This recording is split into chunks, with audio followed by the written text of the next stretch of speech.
તો દિલ્હી સંસદમાં વિશેષ સત્રની શરૂઆત થઈ ગઈ છે। આ વિશેષ સત્રમાં 3 મહત્વના બિલ રજૂ થશે।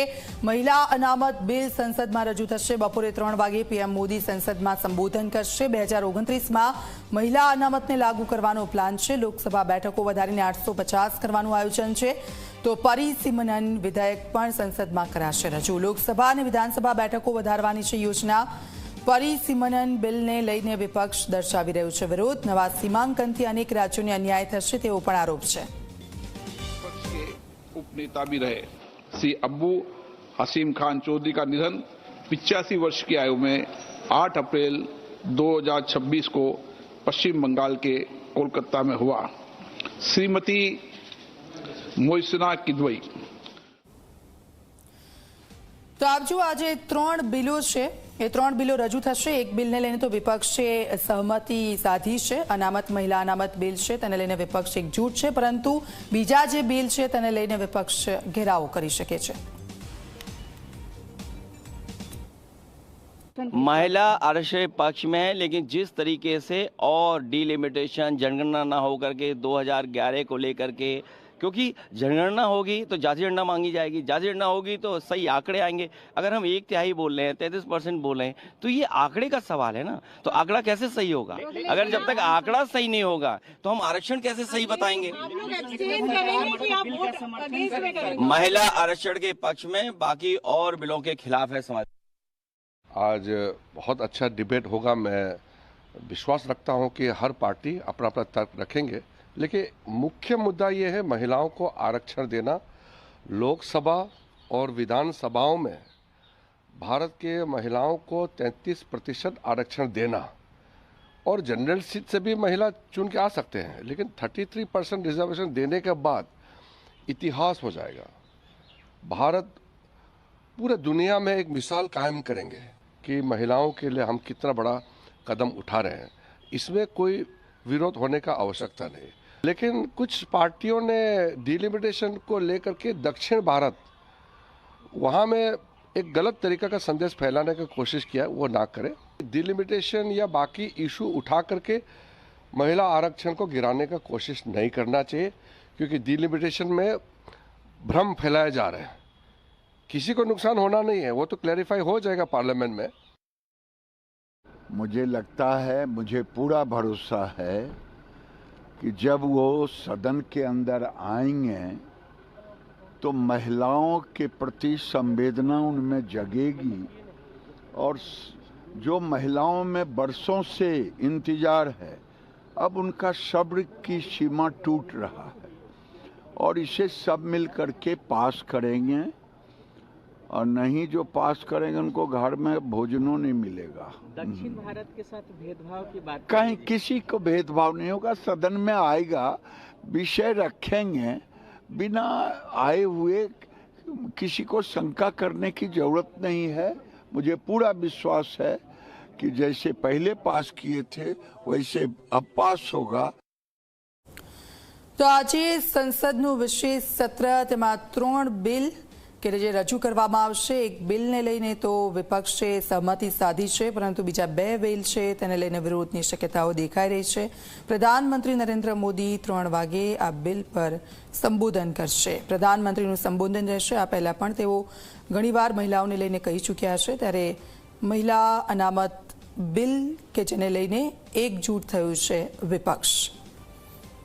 तो विशेष सत्रनी आ तैयारीओ। आ विशेष सत्रमां 3 महत्वना बिल छे ते रजू करवामां आवशे। परिसीमनन विधेयक पण रजू करवामां आवशे, तेने लईने विरोध दर्शावी चूक्युं छे विपक्ष। त्यारे आजे विरोधना अणसार पण देखाई रह्या छे। आजे बिल रजू थवानुं छे, तेने लईने विशेष तैयारीओ।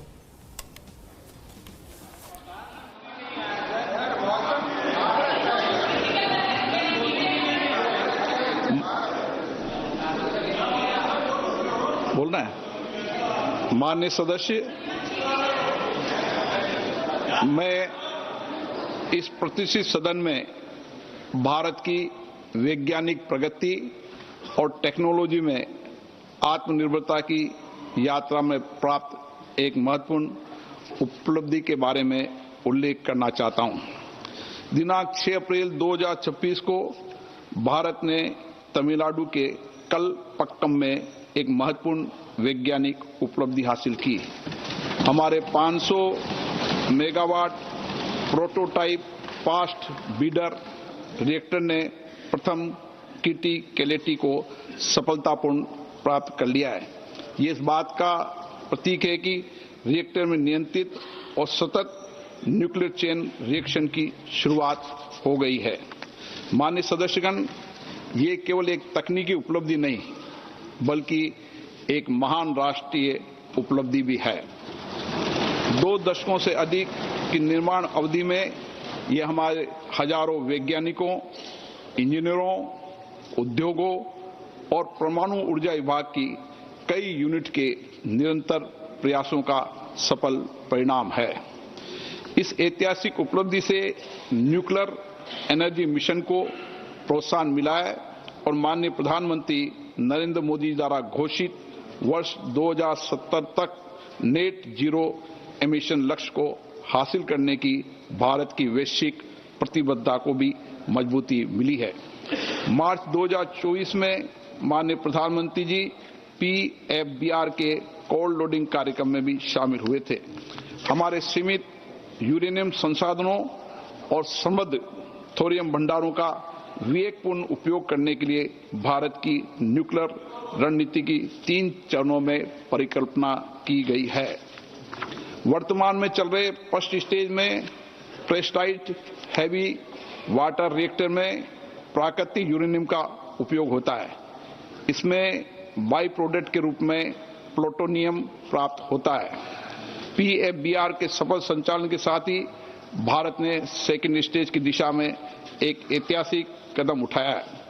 इस स्टेज में हम अधिक न्यूक्लियर ईंधन का उत्पादन करने के लिए फास्ट बीडर रिएक्टर में प्लूटोनियम उपयोग करेंगे।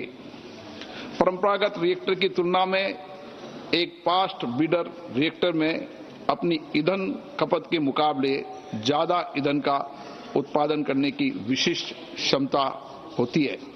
हमारी थर्ड स्टेज थोरियम यूरेनियम पर आधारित रिएक्टर होगा। इससे ऊर्जा का सतत और दीर्घकालीन भविष्य सुनिश्चित होगा। ऐसे समय में जब भारत की ऊर्जा की जरूरतें तेजी से बढ़ रही है, हम स्वच्छ ऊर्जा के लिए पूरी तरह प्रतिबद्ध हैं। न्यूक्लियर पावर एक ऐसा स्रोत है जो हमें भरोसेमंद 24 घंटे और कम कार्बन वाली बिजली उपलब्ध कराता है। सभी हितधारकों के लिए सिविल न्यूक्लियर ऊर्जा सेक्टर को खोलने के लिए इसी सदन ने दिसंबर 2025 में शांति एक्ट पारित किया था। राष्ट्रव्यापी दृष्टिकोण के साथ हम 100 गीगावाट न्यूक्लियर ऊर्जा के लक्ष्य को हासिल करने की दिशा में सक्रिय रूप से आगे बढ़ रहे हैं। PFBR के किटी केलेटी हासिल करने के साथ ही भारत ने लंबे समय से परिकल्पित इस प्रोग्राम के दूसरे चरण में प्रवेश कर लिया है। PFBR भारत के निरंतर प्रयास, इनोवेशन और राष्ट्रीय प्रतिबद्धता का गौरवपूर्ण साक्षी है। यह हमारी वर्तमान क्षमताओं को भविष्य की अधिक सतत और आत्मनिर्भर न्यूक्लियर ऊर्जा से जोड़ने वाली एक महत्वपूर्ण कड़ी है।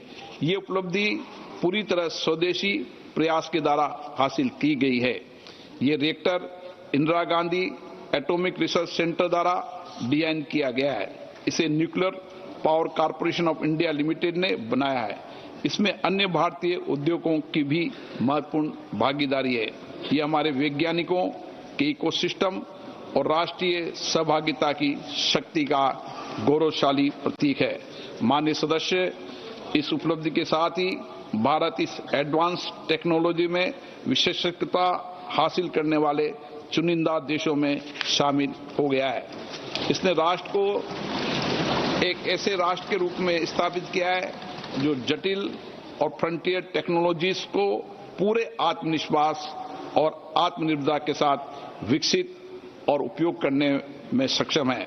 इससे महत्वपूर्ण बात यह है कि इस उपलब्धि से अपनी क्षमताओं पर भरोसा करने वाले और एक આજે સંસદમાં વિશેષ સત્રની શરૂઆત થઈ ચૂકી છે। અનેક બિલ છે, 3 મહત્વના બિલ છે તે રજૂ થવાના છે। એક બિલ પર વિપક્ષ એકજૂટ છે, પરંતુ બીજા 2 બિલનો વિરોધ થઈ શકે છે।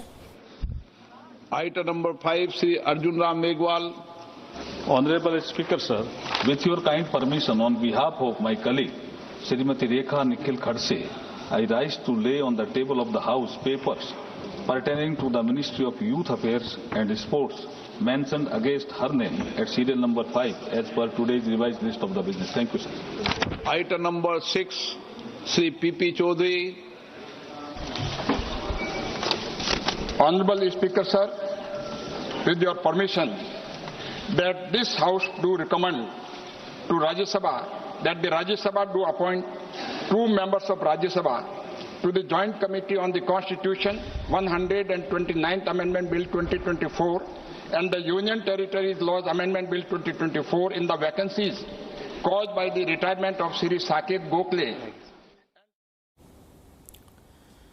તો આપ જુઓ, આજે 3 બિલો મહત્વના રજૂ થવાના છે અને સંસદની કામગીરી શરૂ થઈ ગઈ છે. આજે વિશેષ સત્ર છે અને તેની શરૂઆત પ્રધાનમંત્રી નરેન્દ્ર મોદી 3 વાગે સંબોધન કરશે. તે પહેલા વિપક્ષ પણ તૈયારીઓ સાથે ત્યાં આવી પહોંચ્યું છે. चाहिए तो वो नहीं किया और विपक्ष आज भी नहीं चाहता कि महिलाओं को उनके सशक्तिकरण के लिए 33% का आरक्षण मिले. इसलिए वो नए से नई बहानेबाजी प्रतिदिन बनाते हैं.